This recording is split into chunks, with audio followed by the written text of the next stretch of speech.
Chosen by his classmates, Jeff Greco is our first speaker. Jeff?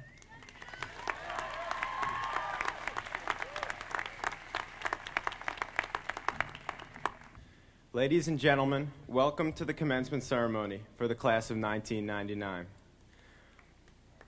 Okay. On behalf of the class of 99, I would especially like to welcome the headmaster, the board of trustees, esteemed faculty members, including our form head, Ms. Skog, family and friends of the class of 99, and also the class of 2000. Thank you, Ms. Pizzino, for effectively taking over our form head duties while Ms. Skog was on maternity leave.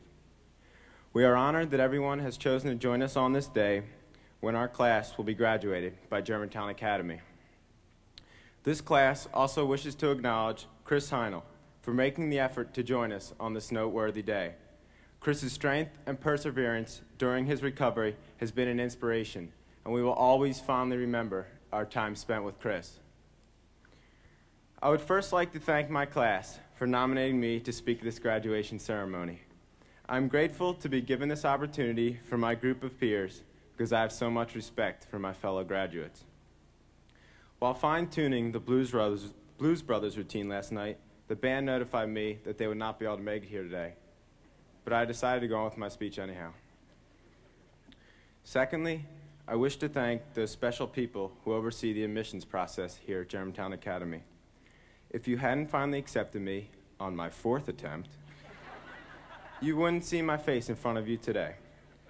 Many of you have the misconception that a younger, chubbier Jeff would have found great pleasure at the mere sight of GA's grand cafeteria upon his annual admissions visits while attending Oak Lane Day School. On the contrary, chubby Jeff felt minuscule next to the imposing cafeteria and was not ready for the independence necessary even to endure the lunch line without a mother figure hovering nearby. Chubby Jeff sought refuge in his own tears, which my dad says led to an episode of vomiting. I don't remember this, but it makes my memory all that much sweeter, so I decided to keep it in here. As a result, I was adjudged not fit for GA in the 3rd grade. A more slender and independent Jeff finally gained acceptance in the 6th grade after he had proven that he could dine in the cafeteria without the emotional or visceral breakdown.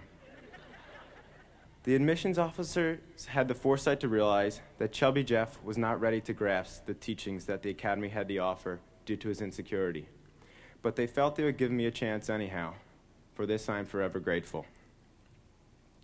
The class of 1999 has received an outstanding education because in our time spent in these classrooms, we have been challenged academically by teachers as well as by one another to reach our individual potential. Mirroring the classes that have graduated before us, the class of 99 has aptly proven that we can excel in the realm of academics.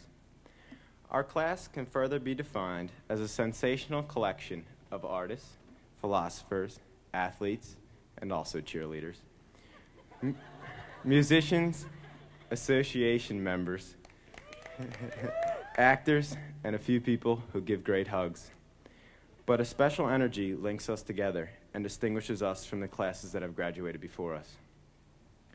There is an education that our class has received that, although the diploma can't describe, helps to define us. The class of 99 has learned what author Dan Millman refers to in his book, No Ordinary Moments. This title is a good description of our class, incidentally. He writes, quote, "True happiness is the ability, developed over time and with practice, to radiate positive energy regardless of external or internal circumstances.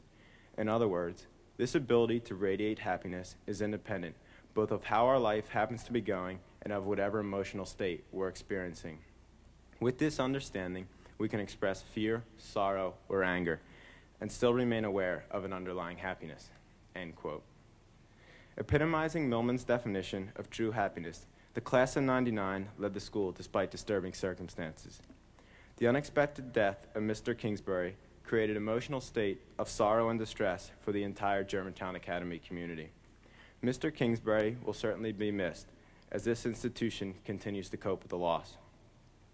The cross-country team radiated its own energy to bring home first place at the Interact Championship, on the same day that the student body was notified of the disheartening news about Mr. Kingsbury. Led by senior runners Pete Jennings, Dave Kepner, Jeremy Mankiewicz, and Dan Sargent, this team accomplished a gigantic feat amongst sentiments of sorrow.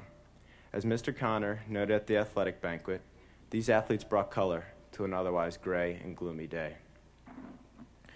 The passing of Mr. Kingsbury occurred less than a week before GAPC Day, and the memorial service was held on the same day as the pep rally. Was it wrong to rejoice on the same day that we mourned an important member of this community? Millman would say no, since he defines true happiness as the ability to radiate positive energy despite circumstance. The members of the class of '99 demonstrated the practice of true happiness by radiating positive energy out to the whole school at the best pep rally of all time. We all had the ability. Okay.